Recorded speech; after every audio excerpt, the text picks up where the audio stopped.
After the explosive success of Point Blank and The Dirty Dozen, Lee Marvin became one of the most feared and respected names in Hollywood, a man whose icy stare alone could dominate a scene. Audiences saw him standing shoulder to shoulder with the biggest stars of the era. But behind the cameras, that image of camaraderie was nothing but a beautifully crafted illusion. A recently uncovered list exposed the 7 actors he despised more than anyone else in his entire career, men who were supposed to be his friends, partners, and brothers-in-arms, yet instead mocked him, challenged him, sabotaged him, and fought him for every inch of screen time. Their conflicts grew so toxic that major studios secretly imposed bans to keep them apart forever. And when the names on that list came out, fans were stunned because at the very top was the man no one expected, John Wayne. The American hero Lee Marvin couldn't stand. Their bitter rivalry began on the set of the Comancheros in 1961, and the real reasons behind their hatred are far darker than anything Hollywood ever allowed the world to see. Wayne was bragging to a group of reporters, proudly declaring that he always tried to embody the American fighting spirit in every role he played. Lee Marvin, overhearing the interview from a few feet away, didn't hesitate. He walked straight up to Wayne, right in front of the cameras, and said in a cold, razor-sharp voice, "You didn't fight. Don't talk like you did." The room froze. Reporters went silent. Wayne stood there, stunned, unable to find a response. Marvin had served in the Pacific during World War II, had been shot, had watched friends die, had lived the horrors Wayne only acted out on screen. The humiliation hit Wayne so hard that he abruptly ended the interview and walked off set. But that public embarrassment was only the beginning of a feud that would grow darker and more personal with every passing year. Behind the scenes, their tensions simmered like a storm ready to explode. On set, Wayne tried to teach Marvin how to properly hold a rifle, lecturing him as if he were a rookie. Marvin didn't even turn his head. In a voice loud enough for the entire crew to hear, he said, "I learned mine at Saipan." "Where were you?" The message landed like a punch. Marvin carried real scars. Wayne carried movie props. Crew members later claimed Wayne avoided Marvin's eyes for the rest of the day, shaken by the reminder of the war he never fought. But the real breaking point came in 1965. Wayne used his influence to push Marvin off a major Western project, telling the studio that Marvin didn't embody true American values. When Marvin found out, he was livid. "Two close colleagues," he snapped. "He acts like a patriot, but lives like a coward." This wasn't petty. To Marvin, Wayne's speeches about bravery felt like a slap in the face to real soldiers, the men who bled, suffered, and died while Wayne enjoyed the safety of Hollywood sets. Their rivalry became so toxic that studios refused to pair them again.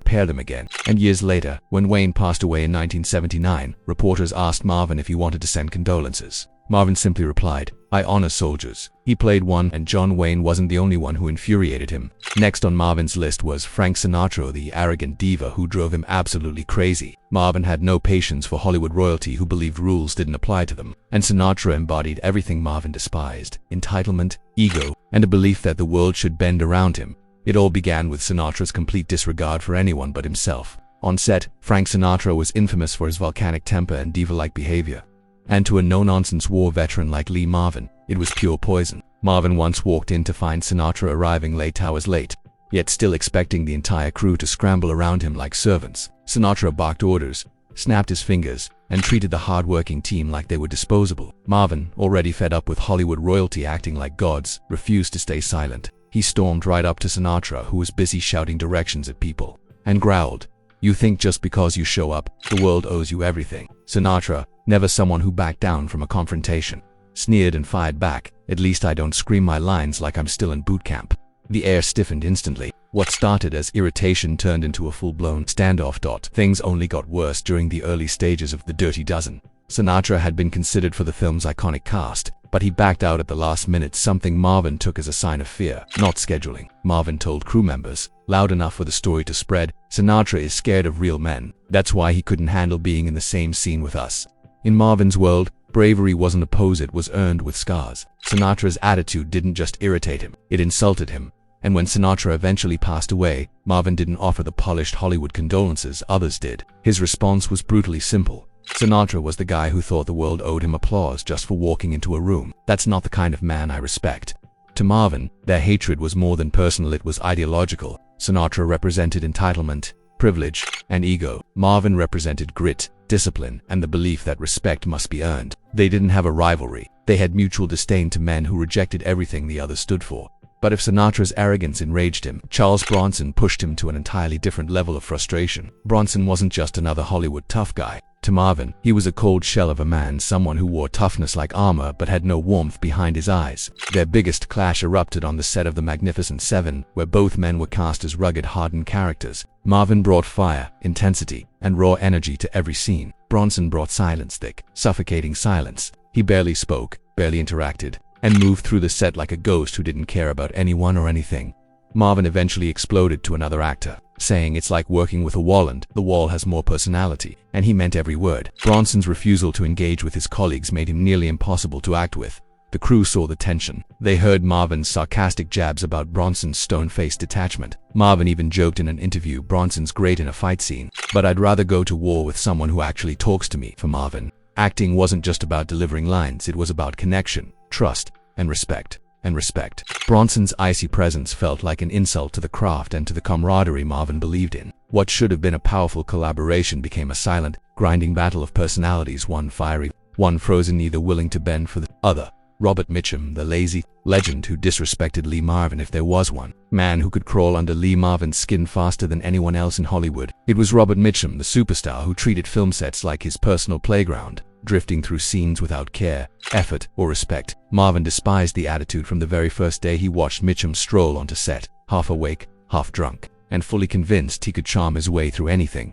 Their clash truly ignited during a late-night shoot in the early 1960s. Mitchum arrived smelling of bourbon, eyes barely open, script pages untouched. Marvin watched in growing fury as Mitchum missed 3 cues in a row. Finally, Marvin snapped. He marched forward and growled, "You planning to act tonight, or sleep through the whole damn film?" Mitchum didn't flinch. He smirked, leaned back, and fired a line that would live in Hollywood legend. "Relax, kid. The camera loves me either way."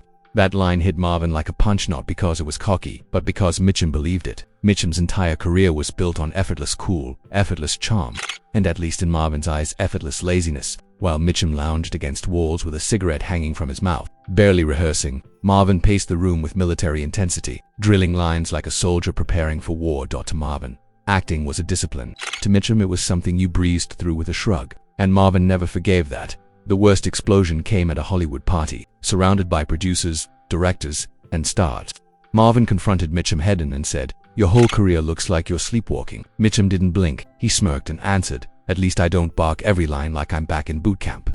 The room froze. Word of that exchange tore across Hollywood within days, turning a simmering tension into a deep, permanent divide. By the time both men were older, the industry knew one unbreakable rule. Lee Marvin and Robert Mitchum would never share a frame or a friendly word ever again. Brynner, the king who clashed with Lee Marvin. Lee Marvin didn't care about Hollywood politics, but he cared deeply about one thing: realness. And nothing infuriated him more than actors who carried themselves with fake, inflated arrogance. That's exactly how he saw Brynner, man who played kings so often that he started acting like one in real life. Their tension erupted on the set of The Magnificent Seven in 1960. Famous for his commanding presence and legendary ego, wasn't just performing on camera, he was ruling the set. He walked with the air of a monarch, demanded attention, and insisted on controlling everything around him. Even when he wasn't playing a king, he behaved like one. To Marvin, who believed masculinity came from discipline, honesty, and grit, not posing, Brynner's behavior was unbearable. Marvin saw him as a man so obsessed with maintaining his image that he became impossible to work with. Brynner wanted dominance. Marvin wanted authenticity.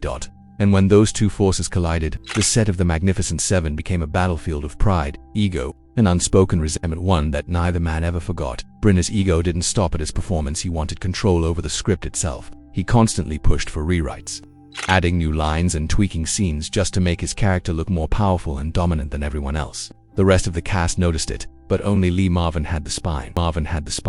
To confront him directly. Marvin walked up to him and said, "You're not the king of the set. You're just a guy with a big ego and a bald head." It was a brutal jab, classic Marvin. And Brynner, a man who lived and breathed authority, didn't take insults lightly. Their tension only escalated from there. The next explosion came over something as simple as lighting. Brynner, obsessed with his on-screen appearance, demanded constant lighting adjustments to highlight his cheekbones and smooth his profile. Every scene took longer. Every setup dragged on, because Brynner wanted the spotlight, literally and figuratively, to glorify him. Finally, fed up with the delays, Marvin snapped and said loud enough for the crew to hear, "You're not acting, you're just waiting for the spotlight to hit you, right?"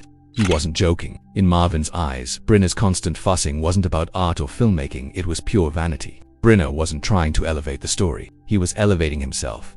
The hostility between the two men intensified so much that when future westerns or ensemble films were proposed, Brynner's name was quietly removed from consideration, and Marvin made it clear he would never share a set with Yul Brynner again, not for any paycheck, not for any studio, not for any reason. And that brings us to the end of Lee Marvin's most explosive and shocking rivalries, battles of ego, pride, discipline, authenticity, and raw personality that shaped Hollywood behind the scenes more than fans ever realized. Which name on Marvin's hate list shocked you the most? Tell us in the comments, and don't forget to like, share, and subscribe for more untold Hollywood stories.